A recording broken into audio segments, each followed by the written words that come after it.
Chapter 60. Please like, subscribe, and comment. It really helps my motivation to continue writing this story. Chapter 60.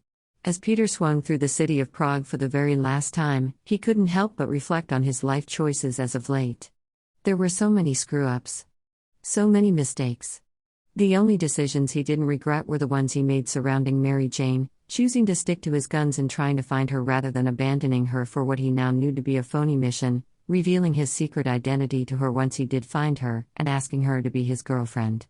Everything else. Getting on Fury's bad side, letting Beck manipulate him, not catching on to the fact that his spider sense hadn't gone off once when fighting the fire elemental illusion, and handing over Mr. Stark's glasses.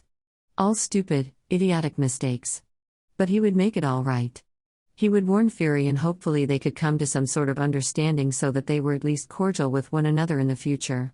He would expose Beck as the fraud that he was, and he would reclaim the glasses that were rightfully his. And hopefully, all of this would correct his biggest regret of all, putting Mary Jane in danger by even allowing a villain like Beck to know of her existence. That still wouldn't fix the fact that Beck now knew Peter's secret identity. Peter cursed the day that he listened to Fury when he told Peter there was no need to wear the mask around all of the S.H.I.E.L.D. agents, but maybe if Beck was thrown so deep underground in the Raft prison, it would be a non-issue. He would have to cash in on a favor with Fury in order to manage that one, which would mean that he would owe Fury. But an exchange in favors with the director of S.H.I.E.L.D. was a small price to pay to help fix all the damage that had been done. Beck wouldn't be the first villain that found out his secret identity, and it's been all right so far with the Vulture, Sandman, and Molten Man knowing his identity. Finally, Peter shot a final webline and made it to the train station. Peering over at the outgoing train schedule board, he saw that the train to Berlin was leaving now. Booking it, Peter pushed himself faster than he had in quite a while to catch the moving train, successfully making it as he leapt onto the roof of the moving cars as they traversed over the tracks. He made it. Sighing, Peter settled down and sat onto the roof of the train, forcing himself to relax as he sat down until they arrived in Germany. Pulling out his phone, he checked the ETA for the schedule on the website and saw that it was a 4-hour train ride to Berlin. Sighing, there was a part of him that wished that it would arrive far sooner. But there was also the exhausted part of him that was glad for the reprieve as he set an alarm on his phone and forced himself to close his eyes. Knowing that he may need an alert mind for the future confrontation, he took a nap. Seeing as he hadn't slept a wink last night at all, Harry took the news of Mary Jane joining them in London with a surprising level of ease. It was only with a simple explanation of the change of plans and how Peter had already left to go help May, while she was joining them in London because she found out that her dad was stationed there, where Harry had beamed and said that he was glad that she decided to join after all. The tidbit that she told him about her dad wasn't an outright lie either, just omitting some truths. For one, her dad was stationed in London but she wasn't ready to see him just yet, at least, not so soon. There was still a lot that she had to contend with on that front, and she wanted to have the time to talk to Aunt Anna about it in depth first before she compiled some questions she would ask her dad, including questions about her mom. Either way, she didn't think that she could deal with the added emotional weight of meeting with her father when she was so busy worrying about Peter as he dealt with his current predicament. She couldn't blame him in the least for having been fooled by Mysterio. When Mary Jane had met the man herself, he had seemed so genuine and kind. It pulled the rug out from underneath her own feet when Peter had revealed Mysterio's true nature to her, enough that Peter was now worried about her own safety. Which was why, before they left the hotel, Mary Jane made sure to go to the gift shop and bought the pair of sunglasses and floppy hat that Peter suggested she wear in order to go undetected by the facial recognition software that Mysterio was now utilizing. She would do anything to help keep Peter's mind at ease while he went off to fight that bastard.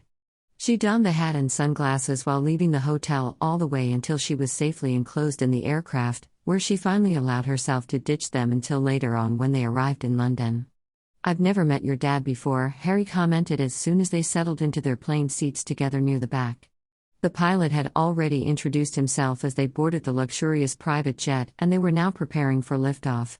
It was nice for her to spend time with Harry. Other than Peter, Harry was probably the closest friend that she had. And it seemed that Harry felt the same way for her, judging by the fact he was now trying to get the scoop on her familial life. Which was a tender subject for her. Other than Aunt Anna, only Peter knew of the finite details of her relationship with her mom and dad. And even he didn't know everything. He didn't know about the lonely nights as a little girl where she hid underneath her blanket on the bed while her parents screamed at one another at 3 in the morning. He didn't know about the scraped knees that she had to tend to for herself because no one was there to help her with it. He didn't know about the evenings when her mom was out and her dad was passed out drunk on the couch, so Mary Jane would have to cook herself dinner even at the young age of 8. Her specialty was scrambled eggs. But she was happy now with Peter, so it kinda seemed like moot point to go into all of that messy business. Talking about it would only reopen old wounds that had long since scarred over. "You should invite him by," Harry said with that easy smile of his. The slight wince that she gave it that really couldn't be helped, it was still a tough pill for her to swallow, that her dad was the man who had been responsible for burning Harry's house down nearly 6 years ago. She didn't want to cause any tension if Harry found out that Molten Man was, not only the villain that destroyed his home, but also her father. It made it even worse that Harry was under the assumption that her dad did it because he had been in pursuit of Spider-Man, and it was just unfortunate luck that the showdown occurred at his home. But in reality, Molten Man wasn't there for Spider-Man. He had been there for her. I don't think that's a good idea, Mary Jane whispered as she buckled her seatbelt, the plane already driving for the runway, my dad and I. We've had a rocky relationship. It's best that I go see him alone. This also wasn't an outright lie, except she had no intention of actually seeing him. Frowning at her sympathetically, Harry's hand came up to rub at the back of his neck just as the plane began speeding up the runway for takeoff. "Finally," he said, "I hear that." "Yeah." She hummed as she reached to the side to grab his available hand and squeezed it in solidarity. "But hey, look at us, huh? 2 neglected kids off to storm the castle in London." Harry laughed at that as he squeezed her hand in return. "I'm sure that we'll even make it halfway to the throne room before we're stopped and thrown into the dungeons. But if Pete were here, we'd make it the whole way." Harry didn't know just how right he was about that. With Peter's spider powers, he'd be able to break into the royal palace with ease, without getting caught too, if he wished. Still, she gave him a tight smile. Either that or he would be too busy stopping and pointing out artifacts along the way by explaining the history behind them. So we would get caught simply by wasting time. Harry threw his head back and laughed. "Too true. I love Pete, but he sure never knows when to shut up at times." Relaxing somewhat as they discuss one of her boyfriend's traits, Mary Jane snickered. "But that's all a part of his charm, there, I mean, it worked on you, didn't it?" Shifting his gaze so that he looked at her out of the corner of his eye, Harry replied slyly, "Not as well as it worked on you." Not even missing a beat, Mary Jane snapped back with, "What? You're saying that you don't have the desire to kiss Peter senseless like I do?" Harry scrunched his nose in distaste. "Can't say that I have." Smirking, Mary Jane allowed herself to relax back into her seat just as the plane leveled itself up in the sky. "That's a shame. He's a really good kisser." Expression twisting now, Harry replied in a slightly off-put tone, "TMI, Watson." She laughed openly at him then and he relaxed before he playfully shoved her shoulder with the gentlest of ease, before joining her in her laughter. Above the seatbelt sign turned off. When she settled down, her thoughts dampened somewhat as a stray thought crossed her mind, before asking, "What do you think it will be like? Going back to New York and going to school again after being gone for 5 years?" This question sobered Harry, his visage turned serious as he thought of the unknown. "It will be an adjustment, not gonna lie. And this is coming from someone who's had loads of experience switching schools." It was strange to think about how they had all been gone for over 5 years still. She just couldn't quite wrap her head around it. What made it even weirder was the fact that the places that she had become familiar with would now become foreign to the memories she once knew. Some things would have minor changes, barely even noticeable. But others would need an adjustment period, certainly. Swallowing down the nerves that she wasn't quite used to experiencing, she turned to face Harry fully as she retracted her hand from his, and instead rested it on his forearm. "Any advice for someone who's only had to do it once?" Lips twisting in thought, Harry took his time to consider, before finally answering, "Confidence is key. Just act like you belong there and everyone else will believe it too." That was taking a page out of her own mantra about self-confidence, and she nodded at Harry in approval. "That's very sound advice." Harry grinned easily at her as his palm came up to pat at the hand that was still resting on his forearm. Will you go back to Rosalind's Art Academy? Or will you be joining the dark side by enrolling into MSSD? The idea had some merits, like the appeal of being able to spend that much more time with Peter during the school days. Not to mention the fact that she had guaranteed friends at MSST. She wasn't sure what became of the few that she made at Rosalind's Academy, but there was a chance that they already grew up and graduated. So it would be nice not to have to start over in that department if she did decide to go to MSST. But then again, as much as I would love to see Peter and you and everyone else more often every day, I can't say that I want to give up on Rosalind's just yet. They have a killer theater program that I haven't even had the chance to try out for yet. Before the snap happened, they were gearing up to begin tryouts soon for the musical, The Music Man. She had been planning on trying out, wanting to nail the role of Marion the librarian. But she never got the chance. A school with ties to the sciences and engineering can't compare? Harry asked, and there was a coaxing lilt in his tone. He actually really wanted her to reconsider? Resolute on this, Mary Jane shook her head. I'm afraid that it's lacking appeal in comparison, sorry. Harry tisked and shook his head before he smirked. Peter will be disappointed. Which will probably make him even more insufferable than he was before you guys got together. This managed to pique her interest as she turned fully in her seat to face him. And without even looking in a mirror, she knew that her eyes had a glint to them, she could feel it. Because judging by the underlying words that weren't said, it seemed that Harry was hinting at the fact that Peter had been pining for her before they even got together. And that made her insides feel all fluttery. Insufferable how? Harry snorted, acting as though it weren't already obvious. Even when he wasn't saying anything about his feelings for you, I could tell he was mooning over you, he said with a roll of his eyes, not quite grasping that he was confirming a tidbit of information that she found all too appealing. Because how hot was the thought of Peter sitting in class, unable to pay attention because his head was all wrapped up with thoughts of her. Mary Jane shivered, feeling very much desired by her boyfriend even when he wasn't even here. Harry continued on, none the wiser, as he said, and when Peter would get deep in his thoughts. Yeah, he would sigh a lot. Mary Jane giggled, oh the horror. He would sigh? Harry nodded eagerly at her before he pretended to shudder dramatically, as though the very memory of Peter's sighs were very disturbing. Yes. He would sigh, all while his head was lost in La La Land. Which will probably be the case again. Unless you change your mind about MSSD?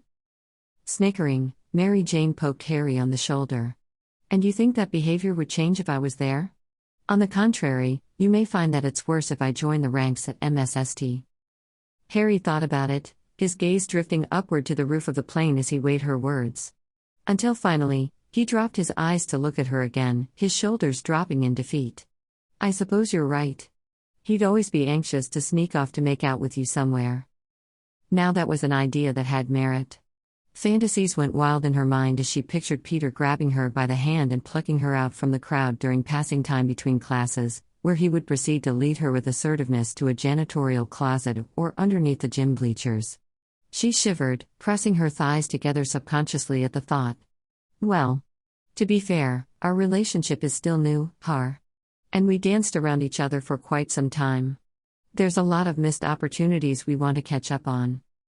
There was no doubt in her mind that if she actually went to MSST, Peter would start skipping class periodically just to spend some more quality time alone together with her, and she didn't want to be a bad influence on his academic career by distracting him. Peter Parker was bound to accomplish many extraordinary things, and she wasn't just referring to his feats as Spider-Man. Yeah. Harry began as one of his hands came up to awkwardly rub at the back of his neck. Sorry for crashing your trip, by the way. I just saw an opportunity with Michelle and I had to take it. At the mention of the other girl, Mary Jane couldn't help but wince.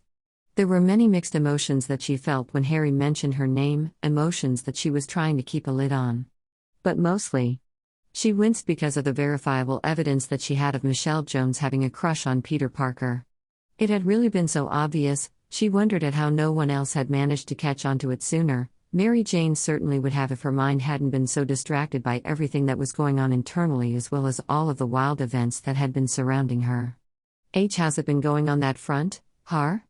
Mary Jane asked hesitantly, already dreading an answer because what was there exactly to say? Would it be wise of her to tell Harry of her suspicions that Michelle had a crush on her boyfriend? Or would it be unnecessarily cruel? Especially since she hadn't heard the confirmation of said crush from the horse's mouth, even though she knew with the utmost certainty that she was correct, she saw the evidence with her very own eyes. Harry sighed, his shoulders drooping as his eyes dropped down to stare, fixated, down at his lap. His entire expression screamed at how disappointed he was, but at the same time, he was trying to hide it. Mary Jane's chest tightened as she looked on at Harry in pity. Not as quickly as I'd hoped. She disappeared at the festival and then I heard about the monster attack and I was scared shitless for her the entire time. Not to mention everyone else that split off. I'm so glad that everyone's all right. But I'm glad that we're going to London. Maybe I'll have better luck spending time with Michelle there. Mary Jane bit her bottom lip, feeling terrible for Harry. Not that it was her fault, by any means. She was just sad for her friend. Because it was clear that Michelle didn't really have any interest in spending quality time alone with Harry. If she did, then Michelle would have made a point of sitting next to Harry on the plane ride over to London rather than Mary Jane sitting next to him. But as her eyes did a sweep of the plane, she could see Michelle sitting diagonally from them in seats that faced toward the back of the plane, not nearly close enough to warrant the notion that Michelle wanted to be as close to Harry as possible, as any proper crush would be. A niggling worry settled somewhere in the back of her mind. Thinking of Peter and Michelle's crush on him. Not so much worry for herself, Mary Jane was feeling more than secure in her relationship now with Peter. His loyalty toward her was so apparent that it was crystal clear to anyone with eyes. But her worry stemmed from a place that was concerned about how Harry would react toward Peter if he found out that Michelle liked the wrong boy. The two of them were already so close, Peter and Harry already referred to one another as their best friend. But would Harry see Michelle crushing on Peter as a violation of the bro code or something? Would their friendship suffer as a result? Especially if added onto the fact that Peter was already hiding his secret about being Spider-Man from Harry, which was definitely warranted and valid but put an obvious divide in the sand between the two that could never be filled unless there was 100% transparency going both ways. Harry. Mary Jane began before she bit her bottom lip, taking the time to worry it between her teeth as Harry's gaze roamed over her curiously. Finally, Mary Jane took the plunge and asked, "You know that Peter cares for you, right?" Harry blinked. "Of course. Yeah. What? Brought this on?" In her lap, she brought her hands together and twisted her fingers into complicated knots. "Just making sure that you knew that. Other than Ned, you're his best friend. And he's dealing with a lot right now on top of juggling little Olmi. He may just not have time to express his gratitude toward you as a friend. I know that he wouldn't want you to feel abandoned." Peter would be devastated if Harry ever decided to distance himself away from their friendship. Understanding dawned on Harry's features, his eyes soft. "I get why he had to go home instead of coming to London, Mary Jane, no worries." Mary Jane bit her lip again, weighing her options. He kinda missed the mark on what it was that she was trying to tell him.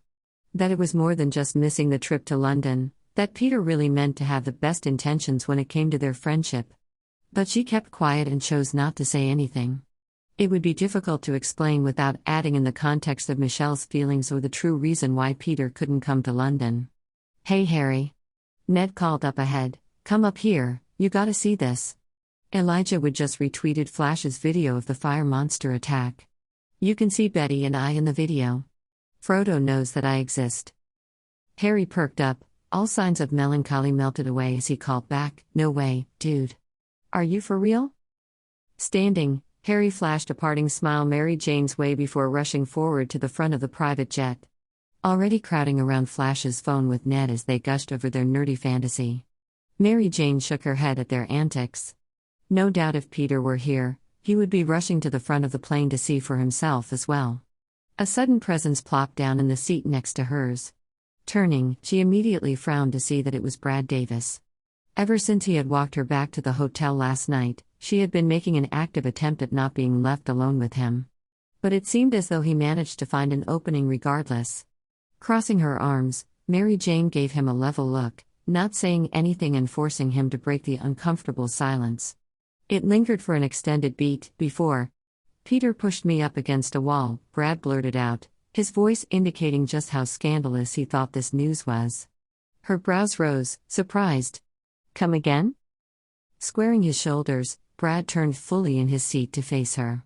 His head slowly ducked down in her direction as he repeated, "He pushed me up against a wall and threatened me." It was evident that she was shocked. But not for the reasons that Brad most likely believed. No, what bewildered her was the fact that Peter had somehow lost his cool on Brad, enough to take action. And she was left wondering what it was that had set him off. I see. Nodding vigorously, Brad said in a tone of voice that indicated that he was trying to commiserate with her, trying to bond over their shared distaste of Peter's described actions. He was really aggressive about it too. Right. Mary Jane deadpanned, trying to picture the scenario in her mind. And what did you do to deserve it? In her mind's eye, she saw Peter as he aggressively pushed Brad against the wall and held him there, his muscles tightening all the while with the minimum effort, and she shivered at what her imagination had conjured up. The possessive picture that she had painted in mind of her boyfriend was rather hot. Brad's head reared back, acting as though she had slapped him. Why no? You're misunderstanding me. I didn't do anything wrong. He was the one in the wrong, not me. Mary Jane snorted. Peter didn't have a deliberately wrong bone in his body. If he threatened Brad, then it was for a good reason. She knew that Peter didn't take such actions like that lightly. He always had to consider his super strength, after all.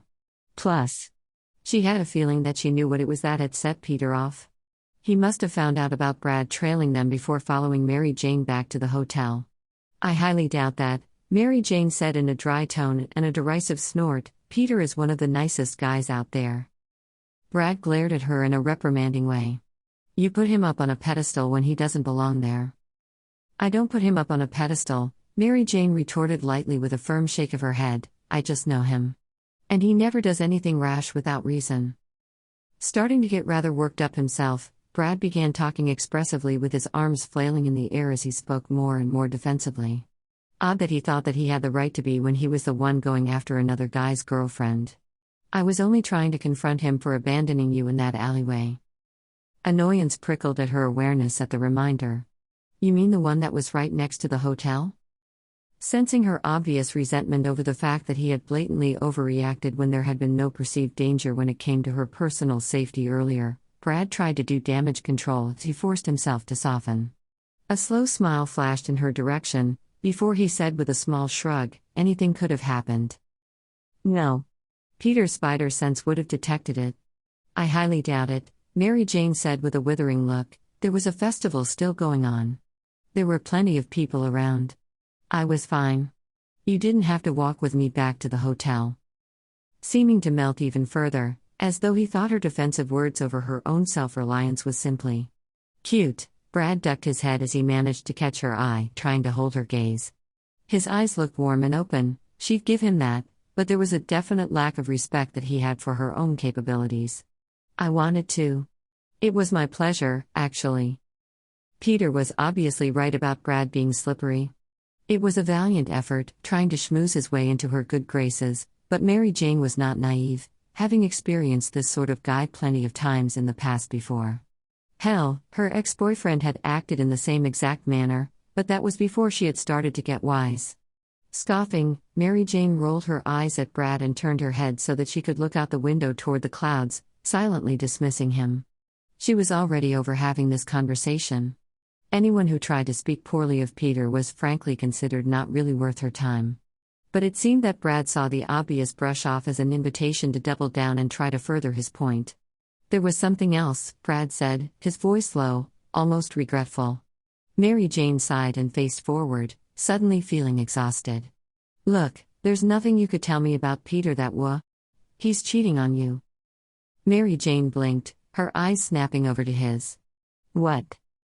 Hesitating, Brad peered at Mary Jane, his expression sympathetic, as though it pained him to be telling her this, before he nodded his head forward, indicating in the direction of the door girl a few seats ahead who was reading a book. With Michelle. That's who he's cheating on you with. I saw them walking into the hotel together after he abandoned you on the street. They were alone. Mind completely blank for several seconds, Mary Jane could only stare at him. Then, awareness slowly began creeping back into her brain before an unattractive snort escaped her. Followed by another. And pretty soon, she was outright laughing.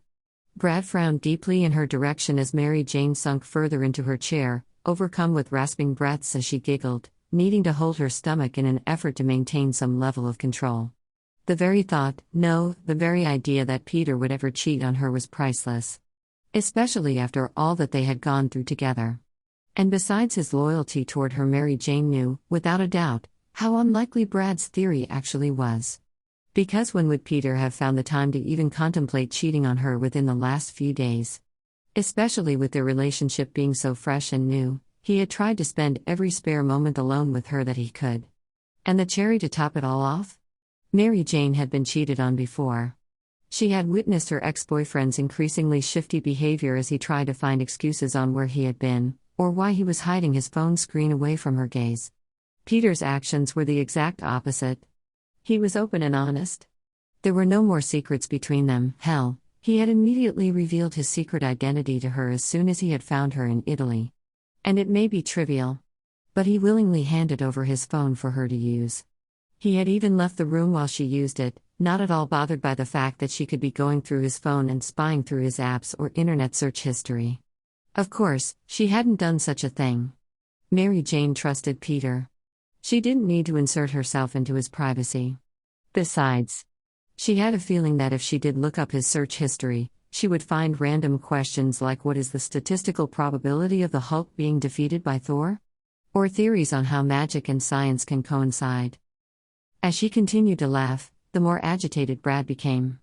It's not funny. I'm being serious. Mary Jane had to wipe at her eyes, the tears there blurring her vision as the giggles began to slow down somewhat.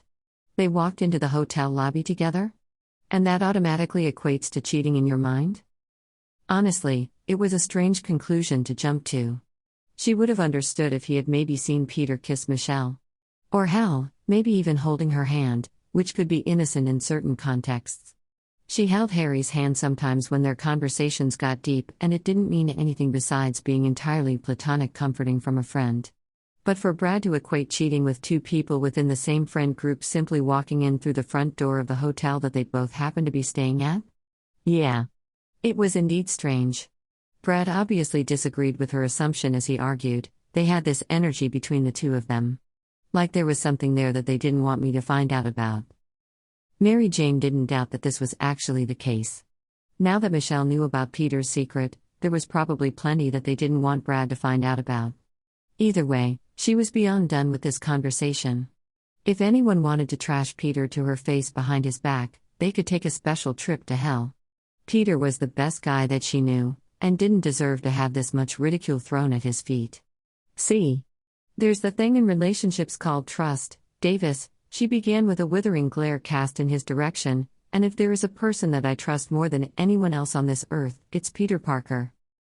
With that, she stood onto her slightly stronger feet, bypassed his long legs that were blocking the pathway by stepping over them. She didn't even bother glancing back at him as she walked down the aisle until she suddenly plopped into the empty seat next to Michelle. The girl looked up, startled, from her book. As she sat there, blinking slowly over at Mary Jane with an entirely bewildered look on her face. You mind if I sit here? Mary Jane asked in a rush. After the conversation with Brad, she was now all riled up and ready for yet another confrontation, this time with her at the helm of it all. Michelle raised a single brow as she lowered the hands that were still holding the book down to her lap. You already are. Okay. Snippy. This was going off to a horrible start. Sighing, Mary Jane tried again, we need to talk. About? Without beating around the bush, Mary Jane surged onward as she crossed her arms and asked rather boldly, how long have you liked Peter? Along with her spine stiffening, Michelle also had the slightest of tells that exposed just how much she was caught off guard by Mary Jane's forwardness, and that sign was the minimal widening of her eyes as they snapped and connected to Mary Jane's own. Mary Jane kept her expression neutral as she stared right back, not giving anything away yet of her own emotions. I'm not sure what you're talking about, Michelle finally said, her entire expression growing increasingly cloudy. Mary Jane scoffed. Stop playing coy. I saw you trying to sneak a peek at him when he was changing. Yes, Mary Jane had been blatantly staring at Peter for herself at first, trying to coax him to continue to strip in front of her. But when Peter had said her name with a lilt of mewling complaint in his voice, obviously requesting privacy in order to finish changing, Mary Jane respected that, recognizing herself that it probably wasn't the best time for something so intimate, so she turned around, hearing the rustle of clothing coming from Peter's direction as he dropped his jeans. The temptation to look was so great. But this time, her eyes had stayed stubbornly forward in order to respect his wishes. And she was glad that she did. Because if she hadn't, she would have missed the subtle way that Michelle turned her head back, trying to sneak a look of Peter undressed in the same manner that Mary Jane had wanted to.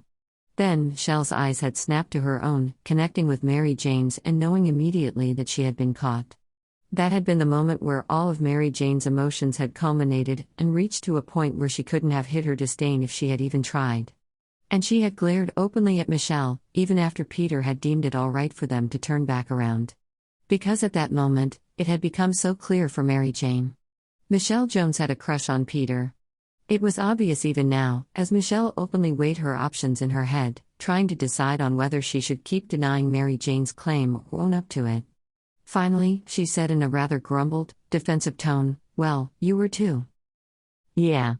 But I'm his girlfriend." They stared at one another for a lingering beat before Michelle's stiff posture drooped and her gaze dropped, looking away first. "I concede to that point," Michelle sighed. One hand came up to rub at her temples with her thumb and pointer finger. She suddenly looked very drained. Then, she looked back up at Mary Jane before saying, "You don't have to feel threatened. It's just I've actually liked him for quite a while now. It's just difficult to get over old feelings, you know?" Blinking once, this couldn't help but surprise her. It took a lot of guts, integrity, and self-awareness to admit as much to her. And she begrudgingly had to respect Michelle for it. Measurably, Mary Jane softened. "Well, to be fair, I don't blame you for liking him. He's quite the catch. Peter really was so handsome.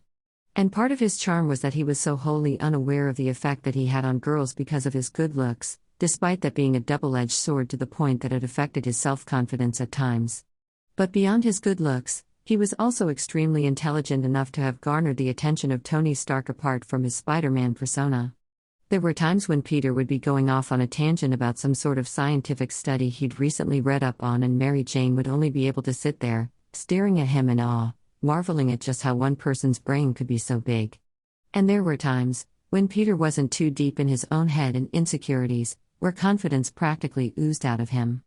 Like when he had been blatantly staring at her while she had been in her burgundy red bikini, declaring that he was just simply enjoying the sight of his favorite color. She shivered at the memory. His voice then had been liquid sex. Beyond that, however, was Peter's wit and humor. They were evenly matched when it came to their sarcastic remarks and witty banter, which always served to keep her on her toes. Their conversations always had an element of excitement underlying them as she anticipated what he would say next in retort to her teasing. All of this added on to the fact that he cared so deeply for other people, enough that he risked his life countless times in order to save them. He was a hero. Fuck it, he was her hero. How could any girl hope to resist his unwitting charms? Mary Jane had tried and failed when she had run away to Denver all those years ago. But now she had never been so glad that her attempts had been futile. Michelle really never stood a chance, did she? And now the poor girl would have to go through the painstaking steps of moving on from the brilliant and sexy Peter Parker. And Mary Jane wasn't without heart, knowing how brutal of a process that would be for her if she were the one in Michelle's shoes. She suddenly felt so very lucky. That Peter liked her. That Peter chose her, over all others. All of these thoughts swarmed and flitted through her brain in a matter of a few seconds. But just then, Harry walked briskly by, a disquieted expression on his face as he traversed to the very back of the plane. Mary Jane briefly wondered what Flash or Ned had said to upset him as the two girls watched him silently until he was far enough away for them to continue their private conversation. "He is a catch. He always has been," Michelle agreed with a slightly bitter sigh. At least she knew that she could never have him. "I've liked him even before he became Spider-Man." "Well, so did I. In a way." At Michelle's questioning look, Mary Jane continued on to say, "The way that we met made things complicated.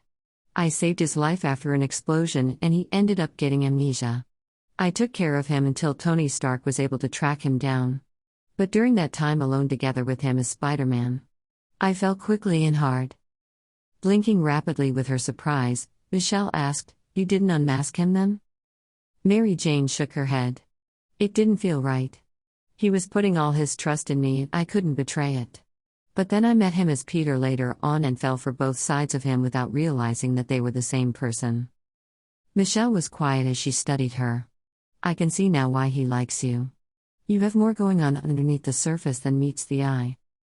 It was sort of a backhanded compliment, but Mary Jane was surprisingly not offended. Meaning you thought I was an airhead? Mary Jane snickered as she raised a brow at the other girl. It wasn't the first time that people thought that she was dumb simply because they wanted to fit her into the pretty girl bimbo stereotype. Michelle snorted. Well, maybe a bit. But in my defense, we've never talked before, I've only ever seen you before at the party and the dance. I thought that. Maybe Peter only liked you because of your looks. But now I know there's more to it than that. Mary Jane could tell just how much it hurt her to admit as much to her. And again, she found herself reluctantly impressed. I would say sorry, but I'm not. I could never apologize for being with Peter. I don't want you to feel sorry for me, anyway, Michelle said firmly with a withering look. It's a high school crush. It's fine. I'll get over it. Mary Jane bit her bottom lip, her gaze shifting to the back of the plane to find Harry sulking as he peered sullenly out the plane window. What was going on there? Swallowing, she turned her attention back to Michelle before asking, "And what if I told you that there is an awesome guy that would love nothing more than to ask you out on a date?"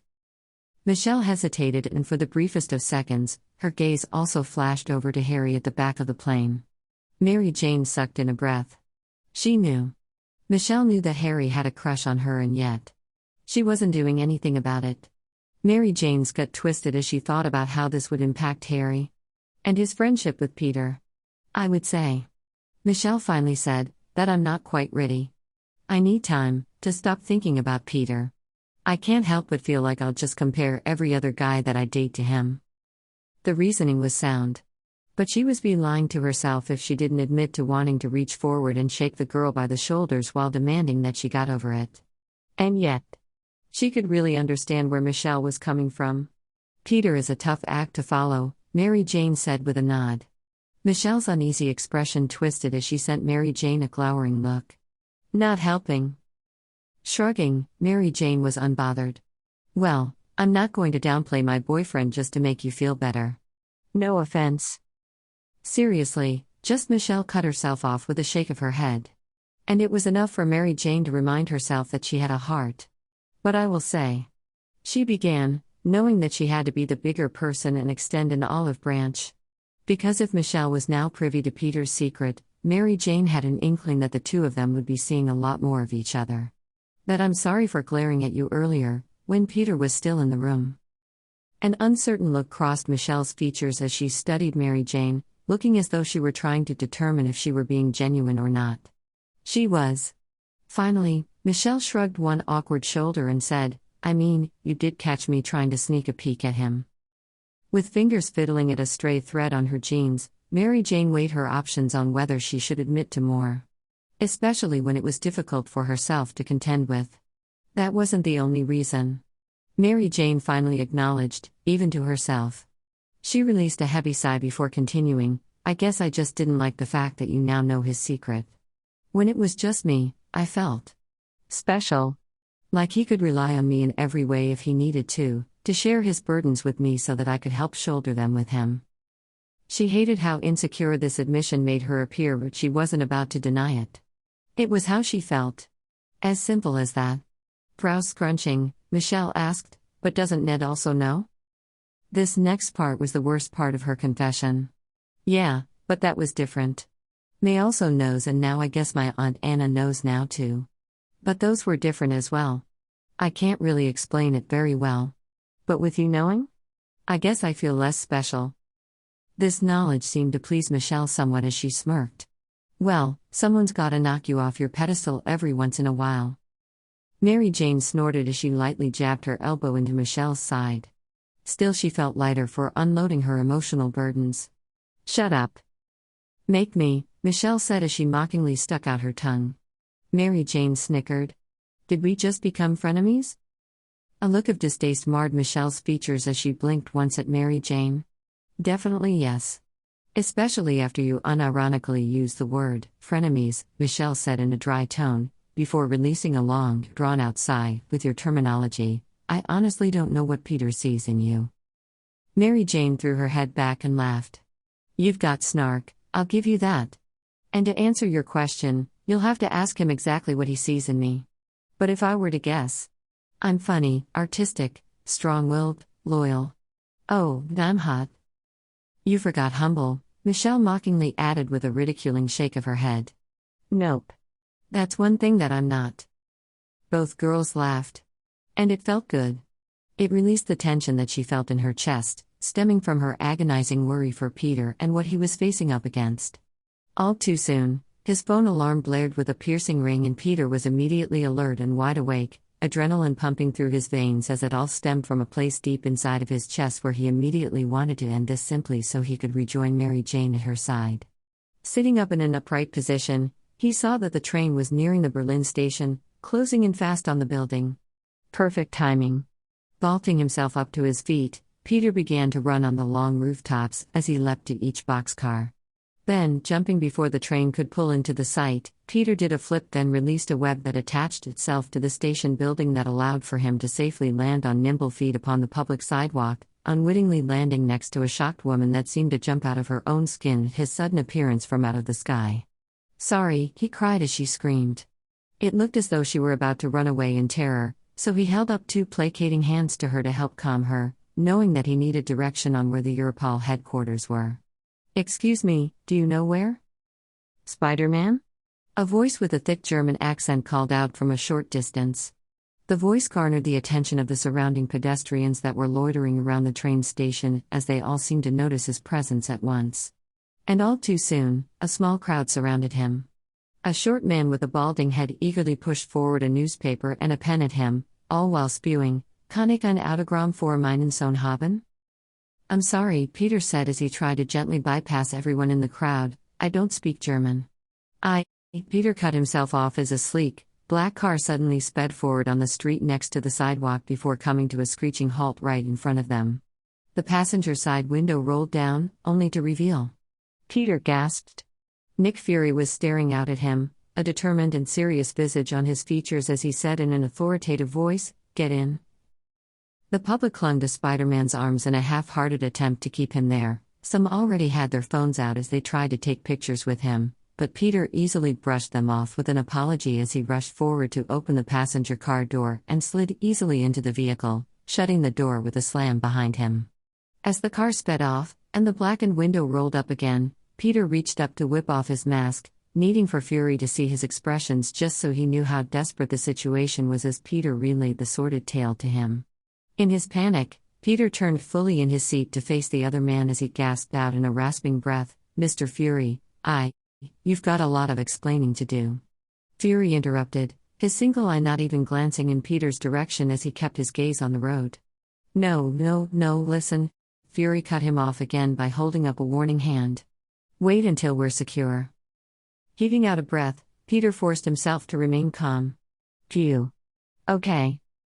He could wait several minutes more. He had already waited 4 hours on the train ride over here, and it was lucky that he didn't have to spend hours trying to track down Fury, and instead the man found him almost immediately after Peter's arrival. Turning back in his seat, Peter compelled himself to relax back into the seat of the car, focusing on his breathing to level out his erratic heartbeat. A strange dinging noise met his ears and Fury finally looked over at him with a deliberate stare and cleared his throat pointedly, as he nodded his head toward the unstrapped seatbelt next to Peter's side. Oh. Right, Peter breathed as he reached over to pull at the straps of nylon-woven fabric, only to have it immediately lock in place on him. He tugged at it several times, each time with increasingly more agitation, only for the tether on the car for the contraption to break with a snap. The dinging for the seatbelt continued to ring as Peter slowly turned to look sheepishly over at Fury, knowing that with the seatbelt now broken, there was nothing that he could do now about the dinging alarm that wanted him to strap into the car. Fury stared at him for a lingering second, obviously annoyed, before rolling his single eye and facing forward again to focus on the road. The silence was extremely tense in the car ride over to the Europol headquarters that SHIELD was using as their current base of operations. But luckily, the ride over wasn't all that long because all too soon, they were pulling into an underground parking garage that was at the base of a large, official-looking skyscraper. Before they parked, Peter pulled on his mask again, not wanting to risk any other unknown people learning his secret identity at SHIELD if they weren't already aware. The last time he trusted too easily, it ended up causing this disaster with Beck. Exiting the car, Peter followed after Fury dutifully as the man led the way, entering the building with ease as he scanned his eye for access before they began to climb stairwell after stairwell, obviously headed for the top floor, in the light and openly spacious building. It was all very modern looking, with clean, shiny glass walls everywhere and crisp white trim. Though, it was odd that there was no elevator to take them to the top floor. The other workers and agents in the building didn't pay him much attention as they passed, and Peter took it at face value, that Spider-Man probably wasn't the most interesting thing that they've seen walk throughout the halls of this building. Not with aliens and robots around. Finally, they reached the top floor and taking him to a private room, Fury opened the door and entered first, leaving Peter to follow him and shut the door for privacy behind them. Peter was glad to see that Maria Hill was already in the room, standing at the other end of a long conference table with her arms crossed behind her back, standing in a position that was almost militant, appearing as though she were awaiting impending orders. Peter stopped at the other end of the table across from them, standing there as Fury made his way over to Maria Hill's side before aligning shoulder to shoulder with her.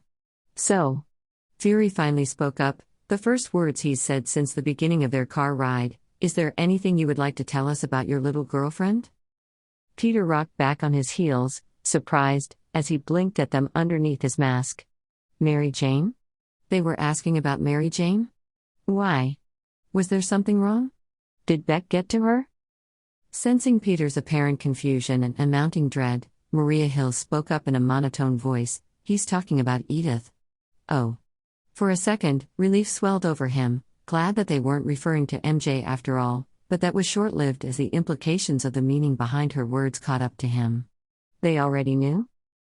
"Look. I know I made a mistake and I'm sorry, but he's not who you think he is," Peter began in a rush. "Beck is a liar. Mysterio, the elementals? It's all fake. He has some sort of illusion tech. That's how he tricked you and tricked me into giving him Edith." As he spoke, Peter watched as their faces grew with more and more concern, and Peter nearly sighed out in relief at the fact that they seemed to be believing him. But there was still a bit of wariness there, so not wanting to leave them with any doubt, Peter slammed the object that Michelle had tossed to him right before he left down onto the table. "It's a projector. I pulled it off the fire monster in Prague." For a second, their eyes inspected the piece of gadgetry before their gazes lifted to meet his eye lenses again. "So all that death and destruction that we witnessed was created by this?" Fury asked as he pointed down to the object that helped to contribute to so much trouble. But it was clear that in Fury's voice he wasn't quite grasping the bigger picture. "No, not just this," Peter said as he indicated to the projector, "I think he's using drones." Maria Hill rocked back on her heels with a very concerned look on her normally serious face. And turning away from the table, she walked over to the window to peer out to the city beyond. Fury watched her go with his own level of concern as he said, "Well, if that's true, then Beck's very dangerous and we need to be smart." Then head turning abruptly to look at Peter again, Fury asked in a commanding voice, "Who else did you tell about this?" A tingle, so sharp and jagged, shot up Peter's spine. He stood, ramrod straight, as the intensity of his spider sense grew, settling prominently at the back of his neck and the base of his skull.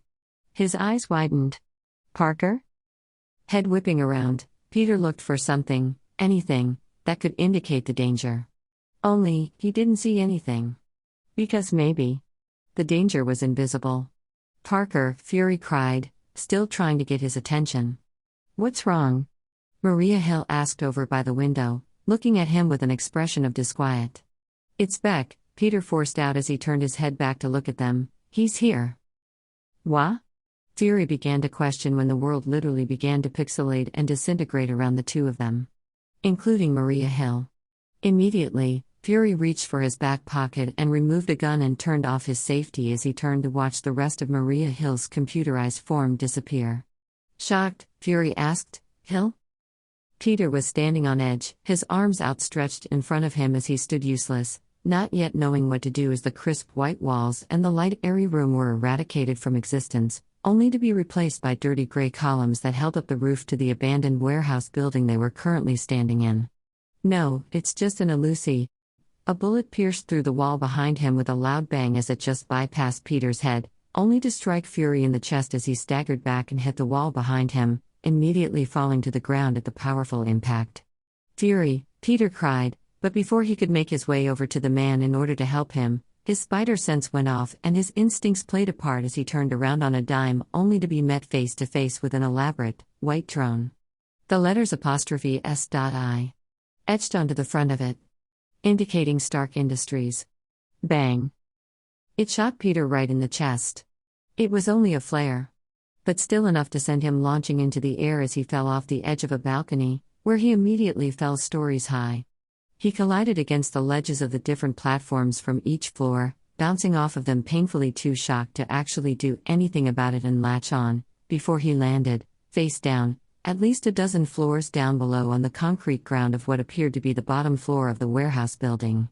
Groaning, Peter coughed painfully, feeling as though he had ruptured a lung, as Quentin Beck's ominous voice rang out in a sudden echo around him.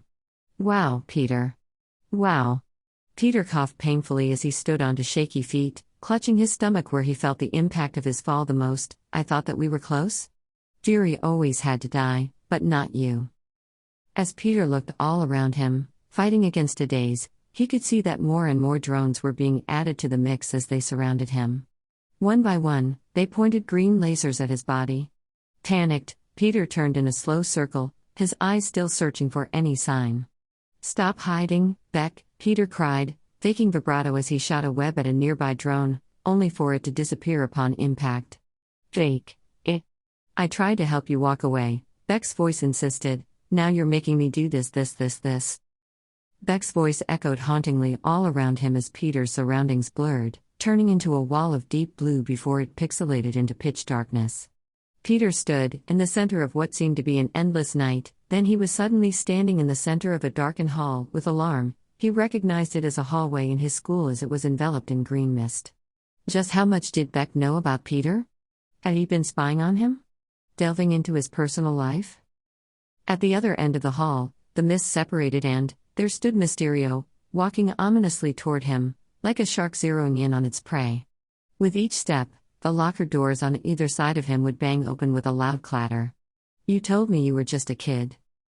Thrusting both his arms forward, Peter pressed his thumbs against the mechanism for his web shooters, aiming straight for Mysterio, but instead of webs coming out, only green mist emitted from his wrists. "You told me," the voice suddenly came from behind him, and out of the corner of his eye, he saw Mysterio's form reappear and Peter lunged his fist forward to punch straight at his globed head, only for his fist to go through a wall of fog with Mysterio evaporating along with it. The impact of his punch broke through the illusion momentarily to let him know that he had actually painfully hit the cement wall of one of the building's columns instead. His fist throbbed momentarily as Peter hissed and shook it. "You wanted to spend quality time with that girl. Help me." Mary Jane's desperate voice suddenly rang out from the distance and Peter's head snapped up as he immediately ran for it. "MJ," he cried as he ran, coming up to a closed door. He forced it open with his shoulder before he stumbled through the other side. How had Beck gotten to her so quickly? Peter never should have left her alone. He should have never risked coming here, with his knowledge about the illusion tech. He should have just called Fury. Because now, Beck had Mary Jane. Breaking through a wall of green smoke, Peter stopped short as he nearly fell off the ledge of a tall building. One that he immediately recognized. The cathedral. The one that he took Mary Jane to on the night that he rescued her from captivity.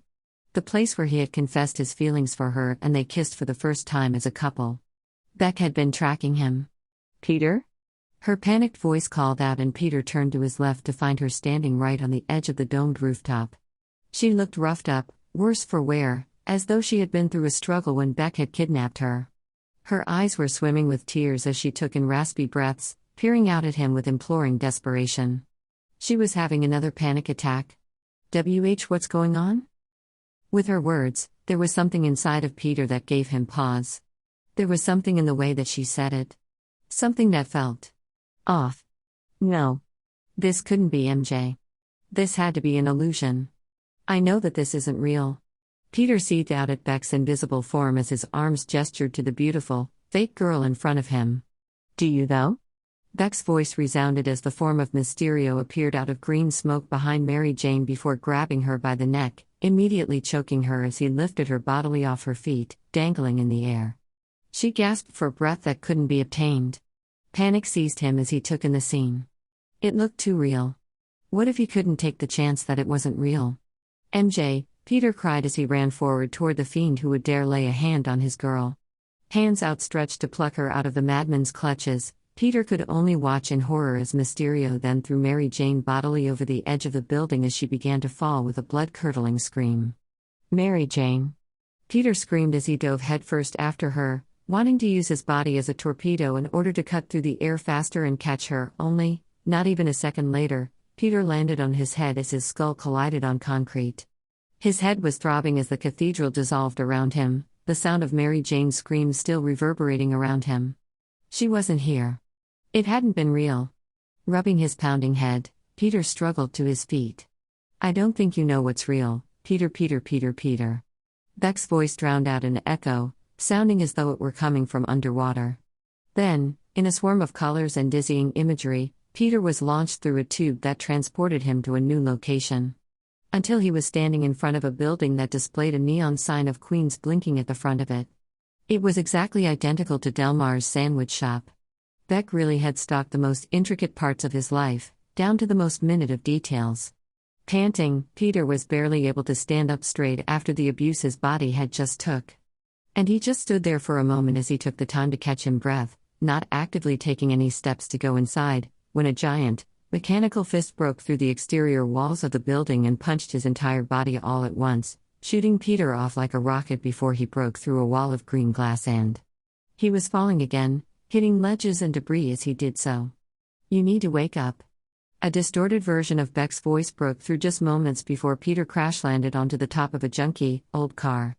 Dirt and dust clouded up around him from the impact as Peter let out a groan, rolling off the side of the car rooftop and onto the dirt of the outside below, immediately scrambling onto his feet as he heaved in breathfuls of air, whipping both his head and body around as he hyperventilated, looking for the threat and danger of what was to come at him next. His chest was so tight. He couldn't breathe properly. His whole body was shaking as nausea roiled up his throat, threatening that he would puke. A part of him recognized that he was having a full-blown panic attack, but it was being offset somewhat with his fight-or-flight instincts. The only issue was, his body wasn't entirely sure which instinct to follow. Neither seemed like viable options to choose that would result in his survival. Oh God! Was he going to die from this? The shattering of glass from above had Peter whipping his head upward in order to see with his own eyes as, he gasped, hundreds of drones descended from the sky at him at such a speeding force that Peter had no time to even blink before they were upon him. The outdoors faded, replaced by that green darkness and mist again as giant shards of shattered mirror pieces fell from the sky and implanted themselves into the ground all around him, trapping him in an enclosed circle as he was surrounded by his own terrified reflection. This wasn't real. This wasn't real.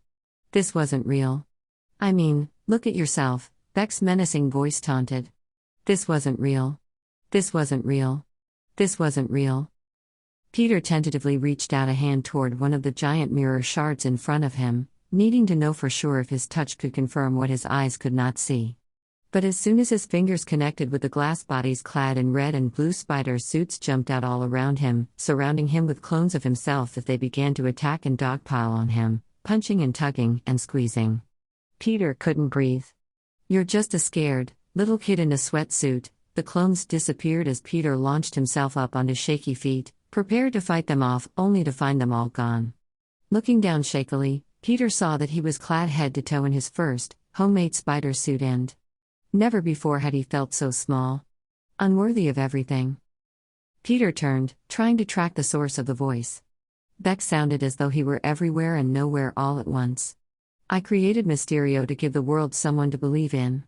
Before him, the mist dissipated somewhat to reveal a giant marble statue of Mysterio, standing grand and tall as other heroes' statues lay crumbled and broken at Mysterio's feet, both the dead and lost, Captain America, Black Widow, Captain Marvel, Thor, Scarlet Witch, Guardians of the Galaxy. Mysterio is the truth. Bam! Mysterio landed behind him in a heroic pose, and just as Peter whirled around to face him, the man held out his arm and forced green energy out at Peter, immediately attacking him. Acting purely by what he saw, Peter flipped and dodged out of the way of the killer beams, aimlessly shooting webs at Mysterio all the while, trying desperately to evade all of this just enough so that he could survive, not even having a hope now of defeating Mysterio. Just simply wanting to get away, he needed to see May, Ned, Harry, and Happy again. He needed to see Mary Jane again. Oh God, what if he never got to see her again? No. This couldn't be the end. Peter had to see those stunning green eyes looking at him with that teasing lilt again. Performing one last flip, Peter landed firmly on 2 feet and shot 2 strands of webbing at Mysterio's chest, and it finally stuck. Yanking with all of his might, Peter tugged the ropes of webbing toward him. Only for the illusion of Mysterio to evaporate once again as a construction crane came hurtling at him instead, having been pulled down by his own webbing. Thinking quick on his feet, Peter rolled out of the way just as a new threat emerged as a large statue of a fist came hurtling down on top of Peter. Crouching down low to the ground, Peter cried out, as he waited for the large structure to crush him. Only, it turned to mist as soon as it touched him. He looked up and crawled onto his knees, now back in his normal spider suit. And sitting before him was a gravestone. Anthony Edward Stark, if you were good enough. Peter swallowed as bile came to his throat, unable to do anything but listen to Beck's words. Tony would still be alive. It was as though Mysterio was saying every insecure thought that Peter has ever had in his mind aloud. There have been many times he thought about all that he could have done to save Mr. Stark. All of the mistakes he made regarding the final battle against Thanos, he had agonized over them countless times. All of the... A decrepit rusty hand suddenly punched out from the soil, and Peter staggered back, falling onto his backside as he clambered and crawled to try and get away. The hand was followed quickly by the rest of the body, or more accurately the suit of armor. Mr. Stark's Iron Man suit, decayed and zombified looking, crawled out of its grave as it clawed at the ground in an attempt to get at Peter. AGH. AGH. Peter screamed in absolute terror as he desperately clamored to get away from the suit that he had once so admired. The Iron Man suit then booted up its thrusters, and lifted its upper body in the air, flying haphazardly toward him as Peter continued to scream in horror, because at that moment, beyond the Iron Man helmet, Peter could see a skeleton within the suit, with maggots and worms and spiders crawling out of the empty eye socket. The spiders lunged at him as the world shifted around him again. Peter turned, crawled onto his knees before somehow managing to get to his feet as he began to run, only to immediately stumble into a pile of snow.